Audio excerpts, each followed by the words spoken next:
ایک صحابی نے حضور کا چہرہ نور دیکھا تو اس کو محسوس ہوا کہ کچھ بظاہر کمزوری ہے نبی پاک کے جسم اطہر پر۔ اس نے عرض کی یا رسول اللہ میں قربان جاؤں، چہرہ انور پر میں کچھ کمزوری کے آثار دیکھ رہا ہوں۔ تو کریم فرمانے لگے 3-4 دن گزر گئے، میں نے کھایا کچھ نہیں۔ میرا میٹھا کھانا ہی سنت نہیں، فاقہ کرنا بھی سنت ہے۔ لوگوں نے سنت بھی اپنے اپنے حساب سے آسان اختیار کر رکھی ہے نا۔ 3-4 دن بیت گئے، کچھ نہیں کھایا۔ تو صحابی پہلے گھر گئے، پوچھا کچھ کھانے کو ہے؟ کہا کچھ نہیں۔ پھر اپنے عزیزوں سے، پڑوسیوں سے، محلے داروں سے معلومات کی۔ جب کوئی چیز نہ ملی تو پھر بھی ہاتھ پہ ہاتھ دھر کے بیٹھ نہیں گئے، ایک باغ میں مزدوری کرنے چلے۔ اور مزدوری اس طرح کی کہ ایک ڈول پانی کا کنویں سے نکالتے کھیتوں اور پودوں کو دینے کے لیے تو ایک کھجور ملتی۔ انہوں نے اپنی چادر بچھا لی، گرمی بڑی سخت تھی، اور محنت کرنے لگے، جسم پسینے سے شرابور ہو گیا، ہاتھوں پہ چھالے پڑ گئے۔ ایک ڈول پانی کا نکالتے ایک کھجور ملتی، جب کچھ کھجوریں ان کی چادر پہ جمع ہوئی تو ان کو سمیٹا اور لا کے حضور کی بارگاہ میں پیش کیا۔ نبی کریم صلی اللہ تعالیٰ علیہ وسلم نے ان سے پوچھا تمہیں کس چیز نے مجبور کیا یہ کرنے پر؟ توجہ ہے نوجوانوں کی میری بات پر؟ تمہیں کس چیز نے مجبور کیا کہ ہاتھوں پہ چھالے ہیں، وجود پر پسینہ ہے، اس قدر مشقت کر کے تم یہ کھجوریں لے کے آئے ہو، کس چیز نے مجبور کیا؟ تو عرض کرنے لگے یا رسول اللہ مجھے آپ کی محبت نے مجبور کیا ہے۔ تو رسول رحمت صلی اللہ تعالیٰ علیہ وآلہ وسلم کی محبت یہ بڑے بڑے مشکل کام آسان کر دیتے۔ انسان پیار میں آگے بڑھتا چلا جاتا اور وہ بڑا کچھ کرتا۔ دیکھیے صحابہ کے لیے کوئی مشکل نہیں تھا اللہ کے راستے میں خیرات کرنا۔ حضرت صدیق اکبر اپنے وجود کے کپڑے بھی اتار کے لے آئے، بوریے اور ٹاٹ کا لباس پہن لیا۔ آج کتنا مشکل ہے لوگوں کے لیے۔ اچھی طرح سمجھیے گا کہ جب محبت ہو جاتی ہے پھر نہ انفاق فی سبیل اللہ مشکل ہے، نہ جہاد مشکل ہے۔ پھر تو ایک بھائی کو حضور نے تیار کیا ہے تو دوسرا کہتا ہے یا رسول اللہ میں اس سے زیادہ طاقتور ہوں، یہ قد میں بڑا ضرور ہے پر میری کشتی کرا کے دیکھ۔ تو سمجھ لے کہ نبی پاک کی محبت ہر مشکل سے مشکل کام کو آسان کر دے گی۔ یہ جو لوگ کہتے ہیں نا میرے اخلاق ٹھیک نہیں ہوتے، پیار کر لے وہ میرے نبی پاک سے۔ یہ جو کہتے ہیں میں بے نمازی ہوں تو پیار کرے رسول پاک سے۔ حضور کہے میری آنکھوں کی ٹھنڈک ہے اور نبی پاک سے پیار کرنے والا نماز نہ پڑھے، یہ ہو نہیں سکتا۔ تو آپ نبی کریم سے محبت کریں گے تو بڑے سارے کام، قرآن سمجھنا، قرآن پڑھنا، دین کو سمجھنا، دین کی ڈیوٹی کرنا سب آسان ہوتا ہے۔ شرط یہ ہے کہ حضور سے پیار کریں۔ صحیح بخاری میں موجود ہے نبی اکرم صلی اللہ تعالیٰ علیہ وآلہ وسلم کے جب وصال ظاہری کے بعد کا وقت آیا تو وہ وقت صحابہ بڑا سخت تھا، اور اس صدمے کی کیفیت اس طرح کی تھی کہ سمجھدار، زیرک اور بہادر آدمی ہے سیدنا فاروق اعظم رضی اللہ تعالیٰ عنہ، لیکن ہاتھ میں تلوار لے کر کھڑے ہو گئے حضرت عمر۔ محدثین نے لکھا ہے کہ حضرت عمر فرماتے تھے حضور کے وصال کے بعد کہ اگر کسی نے کہا کہ نبی پاک علیہ السلام کا وصال ہو گیا تو میں گردن اڑا دوں گا۔ پریشان تھے، اور صحابہ کی کیفیت بڑی عجیب تھی۔ اچانک حضرت صدیق اکبر آئے۔ حضرت صدیق اکبر بھی ہیں اور حضور کے سب سے بڑے عاشق بھی ہیں، لیکن آتے ہی پہلے نبی پاک علیہ السلام کے حجرہ نور میں داخل ہوئے، حضور کے مقدس پیشانی پر بوسہ دیا۔ آنسو تھے کہ بے اختیار ہی نکل گئے۔ جنہ دے دل بر جانی وچھڑن کون روے پھر تھوڑی ہی دیر کے بعد اپنے آپ کو سنبھالا۔ ہمارے یہاں نا بعض لوگ دعوی محبت کرتے ہیں، مشن کے ساتھ ہی نہیں بنتے۔ کہتے ہیں جی ہم بھی خادم ہیں، ہمارا بھی آپ سے تعلق ہے، لیکن کسی مشن میں اگر آپ ساتھ کہیں تو وہ لوگوں کے لیے مشکل ہو جاتا ہے۔ حضرت ابوبکر صدیق رضی اللہ تعالیٰ عنہ محبت بھی پوری کرنے والے اور مشن میں بھرپور ساتھ رہنے والے۔ حضرت ابوبکر صدیق حضور علیہ الصلوۃ والسلام کی بارگاہ میں حاضری دے کے باہر نکلے اور حضرت عمر فاروق رضی اللہ تعالیٰ عنہ کی کیفیت کو دیکھا اور صحابہ کرام علیہم رضوان کے مچلتے اور بے چین جذبات کو دیکھا تو جناب ابو بکر صدیق نے سب کو بیٹھنے کا کہا۔ حضرت عمر ذرا شدت والے تھے جذبات کے تعلق سے، کہا بیٹھ جائیے، وہ نہ بیٹھے تو حضرت سیدنا صدیق اکبر نے پھر فرمایا، میں نے کہا بیٹھ جائیے، حضرت عمر بیٹھ گئے۔ اب پتہ ہے حضرت سے صدیق اکبر نے کیا کیا؟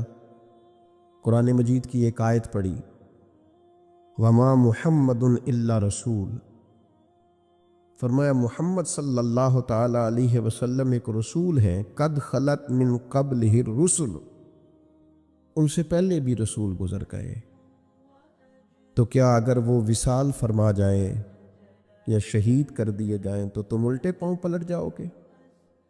صحابہ کرام فرماتے ہیں جناب صدیق اکبر نے یہ آیت پڑھی اور ساتھ فرمایا کہ جو تو عبادت کرتا تھا رسول پاک علیہ السلام کی، وہ سمجھ لے کہ حضور نے وصال فرمایا، اللہ کا وعدہ آیا اور یہ ظاہری پردہ ہوا، اور جو عبادت کرتا ہے اللہ کی تو وہ جان لے رب حی بھی ہے قیوم بھی ہے۔ صحابہ فرماتے ہیں کہ حضرت صدیق اکبر نے آیت تلاوت کی تو ہمیں سمجھ آئی، اور حضرت ابو بکر صدیق نے آیت تلاوت کی تو ہمیں یوں لگا کہ یہ آیت آج ہی کے موقع کے لیے گویا نازل ہوئی ہے، اور فرماتے ہیں ہمیں سمجھ آئی کہ ابو بکر صدیق ہمیں کیا سمجھا رہے ہیں۔ انہوں نے امت کو سنبھالا دیا، امت کو انہوں نے پوری طرح مضبوطی سے تھاما۔ حضور سید عالم علیہ السلام کے بعد وہ صدموں کا بوجھ جتنا ان پر تھا کسی پر نہیں تھا، لیکن نظریات کو بھی تو بچانا ہے نا، مشن کی بھی تو بات کرنی ہے نا۔ وہ ساری راہیں جن کا تعین کر کے رسول پاک علیہ السلام نے امت کو عطا کیا ہے، ان سارے رستوں کا امت کے لیے کھلا اور واضح رہنا بھی تو ضروری ہے۔ تو ہر فتنہ جو حضور کے بعد سر اٹھاتا جناب ابو بکر صدیق اسے کچلتے۔ یہ جو لوگ حضرت عمر فاروق رضی اللہ تعالیٰ عنہ کی باتیں سناتے ہیں نا، بہت زیادہ ہم بھی سناتے ہیں اور سنانی بھی چاہیے، لیکن حضرت عمر فاروق رضی اللہ تعالیٰ عنہ نے یہ جو بھرپور حکومت کی ہے نا، اس کی بنیاد بھی جناب صدیق اکبر ہے۔ حضرت صدیق اکبر رضی اللہ تعالیٰ عنہ نے تمام فتنوں کا سر کچل کر، اٹھنے والی ہر اس بری ہوا کو دبا کر، حالات کو مضبوط کر کے پھر حکومت حضرت عمر فاروق کو دی ہے۔ اور پھر حضرت عمر کے لیے آسان تھا، فتنہ کوئی نہیں تھا، اب رستہ ہموار تھا، لہٰذا انہوں نے بڑے اچھے طریقے سے اس سلسلے کو چلایا۔ تو سب سے پہلے تو اس بات کو سمجھ لیں کہ جناب ابو بکر صدیق نظریات کی، ہمارے یہاں کچھ لوگ ایسے ہوتے ہیں جو پیر صاحب کے مرید ضرور ہوتے ہیں، لیکن وہ کسی دکھ سکھ میں، کسی خدمت میں، کسی مشن میں، کسی ڈیوٹی میں شامل نہیں ہوتے۔ وہ کسی خاندان کے ممبر ضرور ہوتے ہیں، لیکن وہ کہیں اپنا حق تو جتلاتے ہیں پر خاندان کی مشکلات میں ساتھ نہیں ہوتے۔ کچھ لوگ کسی جگہ شاگرد ضرور ہوتے ہیں، لیکن وہ سند ثابت کرنے کے لیے انہیں دکھانا پڑتا ہے کہ میں فلاں جگہ شاگرد ہوں، ورنہ کوئی معاملہ کوئی نہیں ہوتا۔ مشن کے ساتھ چلنا اور مشن کی ڈیوٹی کرنا اور مشن کی بابت آگے بڑھنا، یہ اصل کام ہے۔ حضرت صدیق اکبر رضی اللہ تعالیٰ عنہ کا کمال یہ ہے کہ وہ رسول پاک صلی اللہ تعالیٰ علیہ وسلم پر فدا بھی ہر وقت تھے، اور حضور کے مشن کے ساتھ باوفا بھی ہر وقت تھے۔ لہٰذا کچھ چیزوں کو سمجھنے کی ضرورت ہے، ہمیں تھوڑی آنکھیں کھولنی چاہیے اور کام کو کام سمجھنا چاہیے، ڈیوٹی کو ڈیوٹی سمجھنا چاہیے۔ حضرت ابو بکر صدیق رضی اللہ تعالیٰ عنہ میں نا ایک درد بھی ہے، درد بڑی قیمتی چیز ہے۔ یہ جو ہمارا زمانہ ہے یہ غرض مندوں کا ہے، درد مندوں کا نہیں۔ اس میں لوگ غرض مند ہیں، ضروریات سے متعلقہ لوگ ہیں، درد مند نہیں۔ اور اقبال کہتے ہیں کہ تمنا درد دل کی ہو تو کر خدمت فقیروں کی، نہیں ملتا یہ گوہر۔ کیا بات ہے جی، کس چیز کو گوہر کہا؟ درد دل کو۔ نہیں ملتا یہ گوہر بادشاہوں کے خزینوں میں، گوہر۔ حضرت ابو بکر صدیق بڑے درد دل والے تھے۔ ایک وقت ایسا آیا کہ سارا مکہ مخالف تھا، اور جناب صدیق اکبر رضی اللہ تعالیٰ عنہ کی طرف بھی سب حملہ آور تھے۔ ابن دغینہ ایک شخص تھا، اس نے حضرت صدیق اکبر کو پناہ دی اور کفار سے کہا کوئی ان کے قریب نہ آئے، خبردار میں نے ان کو پناہ دے دی ہے۔ اس زمانے میں ایک رواج تھا، جو کسی کو پناہ دے دیتا تھا لوگ سمجھتے تھے اب اس کی عزت اس کی عزت ہے، اب اگر ہم نے اس نے پناہ دی ہے، اس کو کوئی تکلیف دی تو اس کی ریٹ کو ہم نے چیلنج کیا۔ ابن دغنہ نے پناہ دے دی، حضرت صدیق اکبر رضی اللہ تعالیٰ عنہ سے اس معاہدے پر پناہ دی کہ آپ باہر نکل کے نماز نہیں پڑھیں گے، باہر نکل کے قرآن پاک کی تلاوت نہیں کریں گے، آپ اندر اپنے گھر کے اندر رہیں گے اور وہاں آپ قرآن شریف پڑھیں گے۔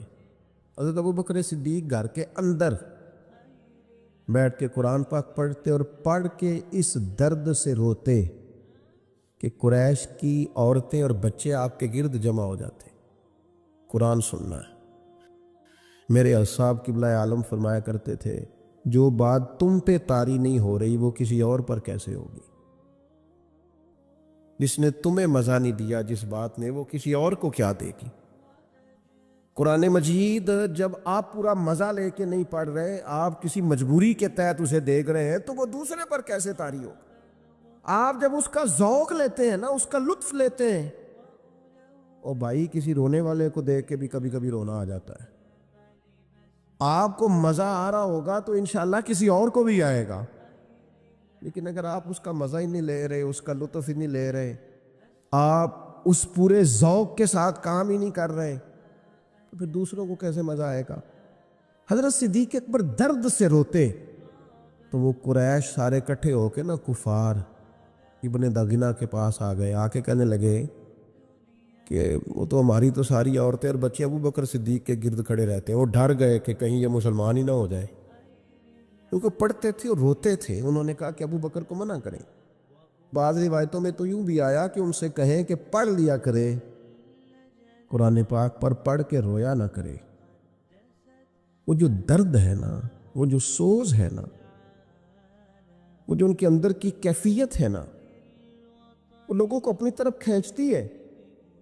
ابن دغینہ نے آ کے حضرت صدیق اکبر سے کہا کہ بھئی یا تو آپ آہستہ پڑھیں، اونچا نہ پڑھیں، یا پھر میں اپنا ذمہ واپس لیتا ہوں۔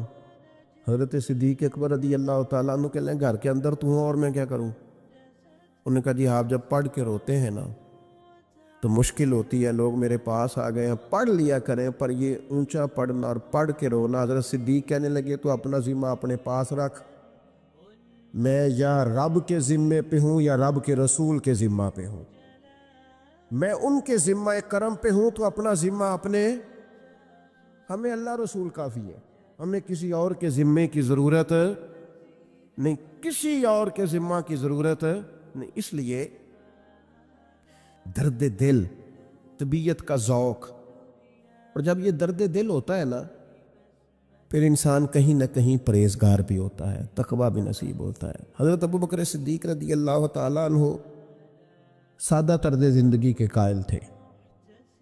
میرے دور کا مسئلہ ضروریات نہیں ہے، میرے دور کا مسئلہ خواہشات ہے۔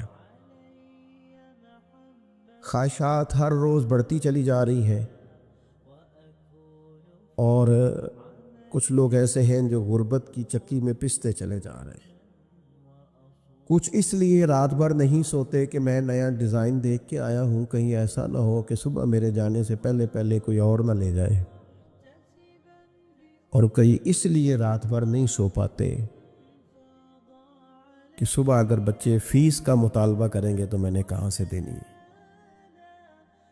دنیا نے نا غلبہ کر لیا ہے، مال کمانا برا نہیں ہے، جتنا رزق حلال آپ کما سکتے ہیں کمائیں، لیکن اس سے دل لگا لینا، اس کی زیب و زینت میں الجھ جانا، ڈیزائنوں کے چکر میں پڑ جانا، نئی سے نئی برانڈ خریدنے کا موڈ بنا لینا، اپنے مزاج کی سادگی اور اپنے رویے کے حسن کو گوا بیٹھنا، شریعت اس کو پسند نہیں کرتی۔ حضرت صدیق اکبر رضی اللہ تعالیٰ عنہ نے نا پانی مانگا، مستدرک میں موجود ہے، تو ان کو پانی بھی دیا گیا اور شہد بھی دیا گیا، تو جیسے حضرت صدیق اکبر کے قریب گیا رونے لگے، اور اس درد سے روئے کہ جو قریب بیٹھے تھے وہ بھی سارے رو پڑے۔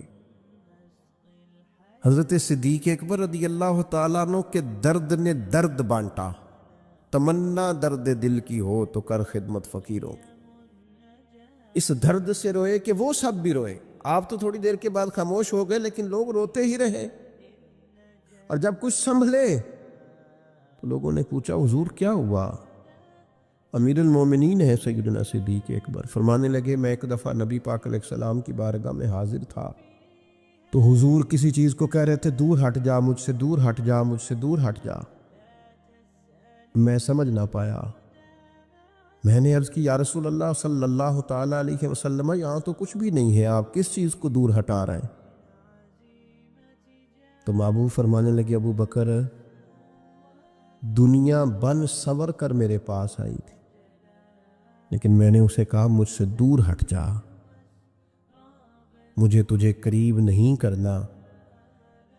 حضور فرمانے لگے ابو بکر دنیا جاتے ہوئے مجھے کہہ گئی ہے یا رسول اللہ صلی اللہ تعالیٰ علیہ وسلم آپ نے تو مجھے دور ہٹا دیا، پر آپ کے بعد والے مجھ سے بچ نہیں سکیں گے۔ یہ بات کہہ کر حضرت صدیق اکبر پھر رو پڑے، اور روتے ہوئے فرمانے لگے دیکھو دنیا ہم سے چمٹ گئی ہے، چھوٹ ہی نہیں رہی۔ یہ ہوا ہے، یہ بہت سارے لوگوں کے ساتھ ہوا ہے۔ حضرت جابر ابن عبداللہ رضی اللہ تعالیٰ عنہ بیان فرماتے، بخاری شریف میں موجود ہے، فرماتے ہیں کہ احد کا دن تھا تو ایک صحابی کھجور کھا رہے تھے۔ کتنا وقت لگتا ہے کھجور کھانے میں؟ فرماتے ہیں کھجور کھاتے کھاتے انہوں نے سرکار کی بارگاہ میں عرض کی یا رسول اللہ صلی اللہ تعالیٰ علیہ وسلم اگر اس جنگ میں میں شریک ہو جاؤں اور پھر میں شہید ہو جاؤں تو مجھے کیا ملے گا؟ تو سرکار نے فرمایا اللہ تمہیں جنت عطا کرے گا۔ پھر غور کیجیے گا، انسانی نفسیات کے قریب بات ہے۔ فرماتے وہ کھجور کھا رہے تھے، کچھ کھا چکے تھے، کچھ ان کے ہاتھ میں تھے۔ آخر کتنا وقت لگتا ہے کھجور کھانے میں؟ یا رسول اللہ صلی اللہ علیہ وسلم اگر اس جنگ میں شہید ہو گیا تو کیا ملے گا؟ تو کریم فرمانے لگے جنت ملے گی۔ تو فرماتے جتنی کھجور انہوں نے کھا لی تھی کھا لی، باقی چھوڑ دی، تلوار اٹھائی اور میدان میں نکلے اور شہید ہو گئے۔ انہوں نے لوگوں کو بتایا کہ ہم نیکی کرنے میں اتنی دیر بھی نہیں کرنا چاہتے جتنی کھجور کھانے میں دیر لگتی۔ اب نیکی ہاتھ آ رہی ہے، اب اسے کرنے میں دیر، اب جلدی سے نیکی کی جائے، طبیعت اور مزاج پرہیزگاری والا ہو۔ یہ ایسا نہیں ہے کہ مجھے موقع ملا تھا تو میں نے یہ خیر کا کام کر لیا۔ ہمہ وقت مومن سراپا خیر ہوتا ہے، اس کی طبیعت سراپا نیکی ہوتی ہے، وہ ہر وقت نیکی کرنا چاہتا ہے، اس کا ہر وقت یہ مزاج ہوتا ہے۔ اسی طرح بخاری میں حدیث موجود ہے، صحابہ فرماتے ہیں انداز ہم نے کبھی نہیں دیکھا کہ اللہ کے حبیب علیہ السلام نے عصر کی نماز پڑھائی اور پھر بڑی تیزی کے ساتھ حضور گھر تشریف لے گئے، اور پھر جس تیزی کے ساتھ کریم تشریف لے گئے اسی تیزی کے ساتھ تھوڑی دیر کے بعد محبوب واپس بھی تشریف لے آ رہے۔ تو ہمارے ذہنوں میں سوال تھا کہ کبھی ایسا ہوا نہیں؟ تو حضور فرمانے لگے تم سوچ رہے ہو گئے کہ میں بڑی تیزی سے گھر گیا اور واپس بھی آ گیا یا رسول اللہ؟ بالکل، میں نے کہا کہ سب سے بڑے ماہر محبوب ہیں انسانی نفسیات، یہ ذہنوں پہ سوال اٹھ سکتے ہیں، ان کا پہلے سے محبوب جواب ارشاد فرماتے۔ تو کریم فرمانے لگے کہ تم سوچ رہے تھے کہ میں اتنی تیزی سے گیا اور پھر اتنی تیزی سے واپس کیسے آ گیا یا رسول اللہ؟ یہی سوچ رہے تھے۔ تو حضور فرمانے لگے گھر میں کچھ سونا آیا تھا، میں نے سارا بانٹ دیا، ایک ٹکڑا پڑا رہ گیا تھا، نماز مکمل کی ہے تو مجھے خیال آیا تو میں جلدی سے گیا ہوں، اور وہ بھی اللہ کے راستے میں خیرات کر کے آیا ہوں۔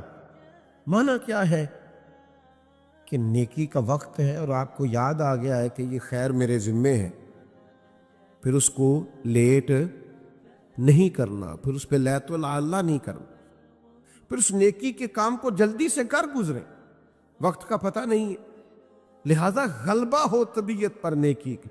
تیسری بات یہ ارشاد فرمائی وَتَوَاصَوْا بِالْحَقِّ، مصلحت اور چیز ہے اور حق کو چھپا لینا یہ اور چیز ہے۔ اپنی زندگی میں مزاج بنائیں سچ بولنے کا۔ ہر وقت حکمت نہیں ہوتی، کئی جگہ پہ ہماری بزدلی بھی ہوتی ہے کہ ہم اتنے جرأت مند نہیں ہوتے کہ ہم حق کہہ سکیں۔ حق کی طبیعت بنائیں۔ جتنے اولیاء تھے، صوفیاء تھے، اللہ کے بندے تھے، میدانوں میں رہے، یہ آج آسانی آئی ہیں جو آپ دیکھ رہے ہیں، ورنہ انہوں نے مقابلہ کیا ہے، مشقت کی ہے، جد و جہد کی ہے، ان پر طرح طرح کے الزامات لگے ہوں، لوگوں نے ان کے لیے ڈھیر ساری رکاوٹیں کھڑی کی، انہوں نے ان ساری آزمائشوں کو عبور کیا ہے، لیکن حق کے رستے سے ہٹے نہیں ہیں۔ آپ حق بات کہیں، سچ بات کہیں۔ نبی پاک علیہ الصلوۃ والسلام نے سب سے افضل جہاد ظالم بادشاہ کے سامنے حق بات کہنے کو کہا ہے، لیکن وہ بادشاہ کے سامنے جا کے حق بات کہنا تو دور کی بات ہے، ہم تو چار دوستوں کے بیچ بیٹھ کے سچ نہیں بولتے کہ یہ مجھ سے بگڑ جائیں گے، یہ ناراض ہو جائیں گے۔ ہماری طبیعت ہوتی ہے کہ کوئی اس طرح کا ماحول بنا کے رکھا جائے کہ سارے مجھ سے راضی رہیں، اور بھائی سب کو راضی رکھنا تو ضروری ہے ہی نہیں۔ آپ یہ غور فرمائیے کہ آپ حق پہ ہیں، آپ جو بات کر رہے ہیں وہ درست ہے، آپ اس طرح کی سیاست نہ بنائیں کہ سارے لوگ ہی آپ سے خوش رہیں۔ سب لوگ اللہ کے حبیب علیہ السلام کو صادق اور امین کہتے تھے۔ حضور کے اعلان نبوت سے پہلے بھی فیصلہ کرایا حجر اسود کے تعلق سے کفار نے آپ سے، وہ سب آپ کی تعریفیں کرتے، آنکھوں پہ بٹھاتے، لیکن جس دن محبوب نے حق بات کہی ہے اسی دن معاذ اللہ انہوں نے جادوگر اور مجنون کہنا شروع کر دیا۔ تو بھئی وہ جو تعریفیں ہو رہی تھیں، وہ جو ساری باتیں ہو رہی تھیں، وہ تو ہو رہی تھیں، لیکن مقصود اپنا آپ منوانا نہیں، حق منوانا مقصود ہے۔ اس لیے محبوب پاک علیہ السلام نے وہ بات کہی جو بظاہر ان کے مفادات پر بڑی ٹھیس بن کے لگی، لیکن اللہ کے حبیب علیہ السلام نے اس حق کو کہا۔ تو بھئی آپ کے بہت سارے لوگ ایسے ہوں گے جو بگڑیں گے، وقتی طور پر ناراض ہوں گے، لیکن ایک بات ضرور یاد رکھیے گا، حق کے اندر طاقت ہوتی ہے، ضمیر حق کو قبول کرتے ہیں۔ بعض اوقات وقتی طور پر لوگ تکلیف بھی دیتے ہیں، سخت جملے بھی کہتے ہیں، لیکن تنہائیوں میں جا کے سوچتے ہیں کہ ویسے کہہ تو ٹھیک رہا تھا، ویسے بات تو درست تھی۔ ضمیر قبول کرتا، حق بات کو کہہ دے۔ اور پھر چوتھی اور آخری بات یہ کہ اس رستے میں تکلیف آئے گی، وَتَوَاصَوْا بِالصَّبْرِ، اپنی زندگی میں صبر کی تلقین اور نصیحت کو کبھی نہیں چھوڑیں۔ ہمارے مزاجوں میں وہ صبر نہیں ہے، وہ حوصلہ نہیں ہے، جلد بازی، بے چینی، اضطراب، جلدی فیصلہ کر لینا، جلدی متاثر ہو جانا، پھر جلدی فیصلہ بدل لینا، پھر جلدی رائے دے دینا، پھر اپنے حساب سے لوگوں کی چیزوں کا تعین کرنا۔ بھائی آپ اتنی جلدی، کسی شخص نے اگر آپ کے ساتھ صحیح طریقے سے ہاتھ نہیں ملایا اور بڑا وہ گرم جوشی سے آپ سے نہیں مل سکا، تو ضروری تو نہیں ہے کہ وہ تکبری کر رہا ہو، بیمار بھی تو ہو سکتا ہے، کسی وجہ سے پریشان بھی تو ہو سکتا ہے، کچھ تو مجبوریاں رہی ہوں گی، یوں ہی کوئی بے وفا نہیں ہوتا، کوئی اس کو تکلیف ہو سکتی ہے۔ آپ نے اتنی جلدی طے کر لیا، تھوڑا صبر کریں، تھوڑا چیزوں کو دیکھیں، ذرا حوصلہ کریں، تھوڑا ٹھہریں۔ علماء نے لکھا ہے 100 کے قریب آیات ہیں قرآن مجید میں صبر کے تعلق سے۔ احادیث کو، آثار کو، روایات کو جمع کیا جائے تو 500 کے قریب سرکار کے ارشادات بنتے ہیں جن میں حضور نے کسی نہ کسی زاویے سے صبر کی بات کی۔ مولا علی شیر خدا رضی اللہ تعالیٰ عنہ ان ساری باتوں کو جمع کر کے فرماتے ہیں جو انسانی جسم میں سر کا مقام ہے وہی دین میں صبر کا مقام ہے.